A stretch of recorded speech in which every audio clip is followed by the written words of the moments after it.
Something is precious when it's rare and also produces a great benefit.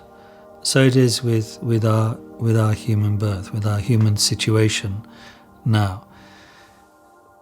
From a Dharma point of view, you see, from the point of view of the Buddha's teachings, life manifests in many different forms, and in many in that case there are many types of many types of beings endowed with sentience. Sentience, consciousness, is in fact that which is capable of becoming awakened, of becoming a Buddha. So from that perspective, every single being, high and low, no matter what form of life they're temporarily, as it were, lodged in, they have the capacity to awaken. But among all those kind of countless sentient beings, and they are truly countless, not many possess, as it were, the appropriate conditions in which they can start to turn inwards and recognize the nature of their mind. In our particular part of the universe, it seems that it's only those with human birth who can do that. For instance, in comparison to animals, although endowed with sentience, they don't have the capacity for free choice and self-determination that we do. And if we look at the other realms, the hallucinatory realms and the hells to the heavens, although they have different flavors, in all of them there is either too much suffering or too much temporary bliss for people to again have that capacity to reflect and choose. So human life has that.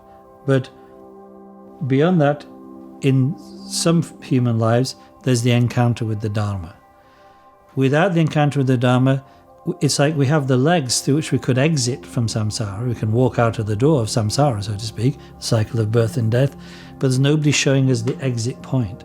But Buddha in his teaching showed us the way out of our suffering, the way out of samsara. So we are unobstructed in our mind, in the sense that we have human life, and we've made contact with the Buddha's teachings. They're still living, and we can be instructed in them. We have the wherewithal to practice them. Put all together, and if we spell this out in great detail, there'll be 18 factors coming together. But put together, this freedom and this contact with Dharma make this human life precious, because it is rare, because it rarely comes about, and it's precious because out of this we can achieve happiness. Yes, we can choose virtue over non-virtue and therefore produce happiness.